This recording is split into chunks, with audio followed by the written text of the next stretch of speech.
Hello everyone and welcome back to my channel. Big thank you to everyone that views my videos. I really do appreciate that, and I appreciate that, when people press the buttons, subscribe.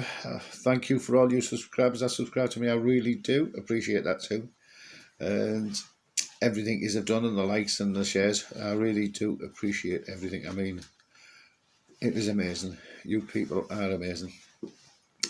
Anyways, I'll get on with this. It's the obviously, for the people that's watched the videos before this, I think you will know that I've been working on building a battery bank, a suitcase size with 75 amp hour, and I've now almost completed. Systems are up and running. On there, it's this reading here, it reads 11.7. It bounces up to 12.4, 12.6 there, as you can see. So I suspect that that's not, it's just the actual voltmeter inside that. I think it's faulty, it needs adjusted somehow. I might take it off and adjust it later, but I'm not bothered because on this side here, it'll be going here. I have another voltmeter that has to go on there. This is the solar, and this is the main power, the charge point. You switch it on, put the charger on, whichever charger I'm going to use, and charge that. This one's for solar and wind power. You plug it in and then switch it on. You've got to do that before you when you connect it, so that no joints. Fortunately, I don't have anything right next to me to show you how it works, how it working. But as you can see, it is working. This works brilliant, actually. I've powered my assistant's air dryer, the wife that is.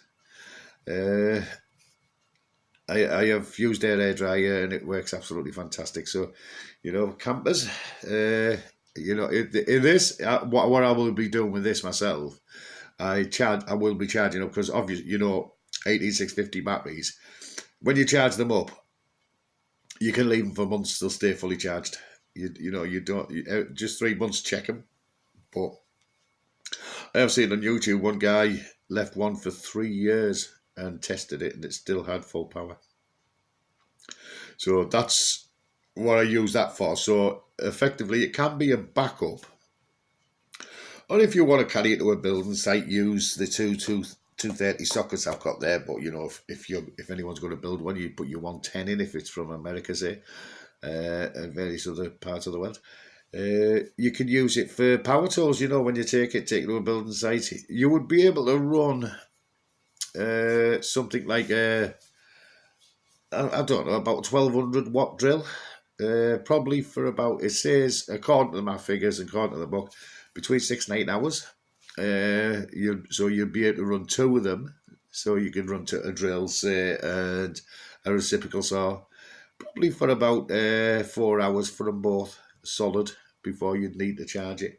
But if you carry a solar panel, you buy a solar panel, you would only need to put something like a 60 watt, 70 watt. I would actually put 70 watt on solar panel because and get the relatively small ones that you can build them yourself, actually, and plug a solar panel into it, and that'll keep it charged up. Take the power off the solar panel if it's through the day, let the solar panel keep the batteries trimmed, and that's the case. I've got my voltmeter here because I've been testing everything, and everything works out fine. I'll give you a look at the way I've got the wires in. I've wired it up, and what it is, that's live. That's the live coming from the direct live with the accessory coming out, going to the switch, to the connections here. So from the switch, you have your live going in. Then the middle one is always your accessory. It goes to your accessory, and then you have your earth down there. It's a common earth because I've looped it across to that side.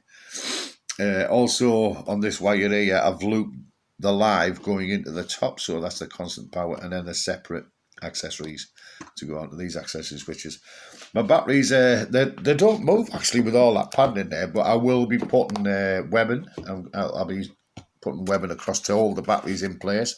This stuff here, I will be cutting that in half, and it gets stuck on the lid itself, so that when I screw the lid down, it will all be nice and secure. The battery will not move, and I will also be putting two blocks each side to stop any movement of the battery. So the batteries will be they're nice and padded in there, so they're not going to get bashed about, because you can't bash these 18650 batteries about.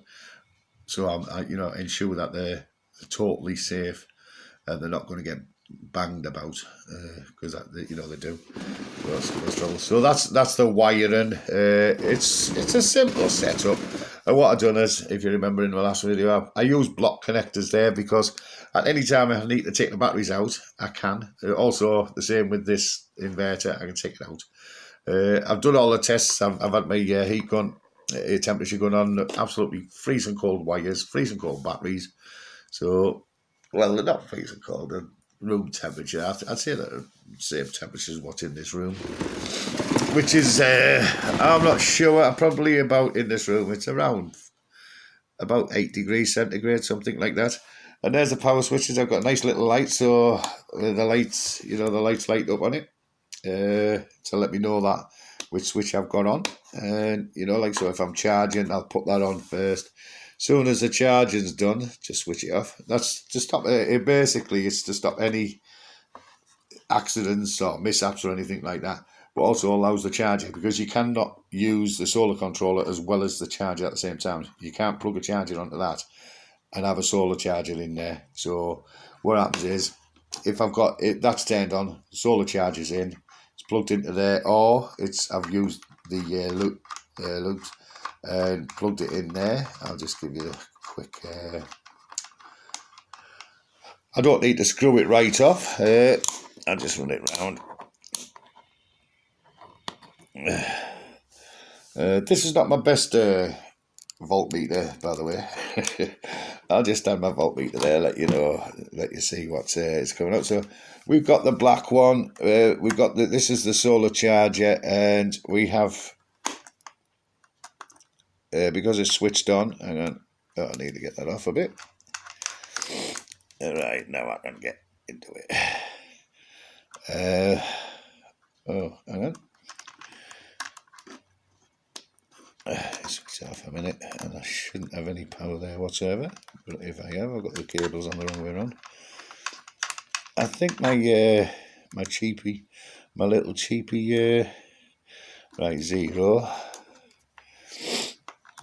and there, look, and we're not receiving any anything in there at the moment, because nothing's going in.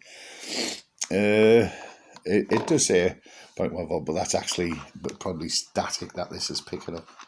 I don't know, but it's nothing coming through on these terminals. I'm a bit stuck then. And just checking out the power there. And as you can see, no power there. Switch on, and I should. There we are. And I should have it's quite dodgy. This I'm going to have to get my other thing. So it's reading 1 volt on there and bouncing about. So obviously it works out. But if I wanted to charge, I just clip onto here. I can take this completely off, use crocodile clips on it, or I can actually take it off and use them the loops, the things, or the hooks, or you just wrap the wire around. I like banana plugs. They're pretty handy to do things with. So yeah, so when I put that on, there will be voltmeters going, one here to show the solar charge going in. If I've got the solar panel, it shows you how much power it's pushing in. And also this battery here, I'll have another one just below it to say that it's charging and what the charge rate is, what's going in into the power. On top of that, also has, like I say, it's got this onto the inverter. Look, it's in 12.2 there. It's bouncing up. It goes up to 12.7. I know for 12.6. I know for factors 12.6 volts in them batteries, but that seems to be a little out. It isn't exactly precise. And 200, it's a 220 volt, and it's 230 volt. But when I plug something in, that will go up to 230 volts. So yes, that's the. So it's almost complete now. All I have to do is put handles on, and then I will show you the completed job when it's finished. But what I intend doing is use. I've got some orange webbing there, so I'm going to screw the webbing inside there, bring it up, screw it onto all this lot down here because I'll have to take the batteries up like. And it's going to be glued and stapled and screwed. Make sure it doesn't come up there because it's. And then I'm putting a gap in the top of the lid, a slit, so that I can bring the webbing through, and then the webbing goes around the other side, and I'm putting a slit on the other side so I can get the webbing in there, and then it'll all be screwed and glued and stapled, and everything. It will never come off. And then you'd just be able to it would just be that the orange webbing would be coming like over here, and you just pick it up by that. I've placed the batteries there because I've tested its balance. It's easy to test its balance, and just put your 2 fingers in there and then lift it, and it balances just nicely on that, so I should be okay. I did on this switch here, I cut the hole a bit wrong, but I'm not bothered about that. I'm going to put some walnut stickers on it and stuff like that. And it's a good little box that you can actually carry, to carry about with you. If you're you're going on a site. Sometimes you've got power tools, you don't have the electricity for them. Just use it like side of the road. You plug a. Oh, one moment. I think I have. I don't. I thought I had something there to plug into it, but my assistant, the wife that is, she's not in at the moment, so. She knows where everything is. When I'm in the house, I get some of my tools from the shed, and my assistant, the wife that is, she gets the tools out for me. I don't know where she puts them, but she, and then she just says, "Oh, what's to go back in the shed and stuff like that." I will be going back in the shed in probably at the weekend, and then get started in there again. But at present now, I'm enjoying sitting in my armchair here and just doing my little jobs, and it's going to get a lot better. So when this is finished, the next time you'll see this, it'll have the lid on, and I'll have the webbing on. I don't know if you will want to see the way I've strapped the batteries down, but the batteries are going to be totally secure. This goes on, and this forms extra padding. It's brilliant stuff, this. I say every time I think I've got a big strip, because I'm going to put a big strip. I might put a big strip right across it, to cover all of the batteries. I keep it from all the packaging that you get. It's great stuff. It's actually a good insulator and all. It's great for insulation too. I've got all my shed lined out with all this stuff. And all you can see there is it's just the same stuff as what you use on underlay. And here, what they do is they cut it in strips and then glue it all together. Brilliant stuff it is. That's what's protecting my batteries now, and will protect them in the future, for the future. But next time you see it, I'll show you it working. I'll have a few things ready to plug into it and etc. And if anybody wants any of the dimensions or anything like that, how I've made it, remember, if you've got bits of old offcuts and all that, don't waste it. Help save the environment. Reuse it. That's what I do. I don't like to buy wood. I don't really like to buy things if I don't have to. The actual case cost me nothing. A bit of glue. Most of this wire here, and this is I strip wire down. If you get a lawnmower, a vacuum cleaner, their cables are dead long, and you strip the sheath off it, you've got yourself 3 strands of wire, and they're brilliant. They work up to like 30 amps, so it's all good stuff to use. And I'd rather you reuse it, and repurpose things. And all right, the case, it doesn't look brilliant, but it doesn't look bad neither, I think. Let me know. It's as long as the functionality of it is perfect, that's what I'm all, and safe. That's what I'm all in. I have a nice fuse in here. I've got it protected with this fuse here. It's also got 4 protections in this, so nothing's gonna, if anything fails, it will. I've got plenty of safety in there, and as long as you do stuff like that. So if anyone wants advice, dimensions, what to buy, whatever, stuff like that, how I done this, It's so simple, and I'll give the advice. Anyway, I'm going to love yous and leave yous for now. I will be seeing you in the next video. I don't know if you've noticed, but I've changed the name of my channel. It's now called DIY Granddad and Grandma. But if you still type in DIY, the real DIY Granddad, you'll still get me.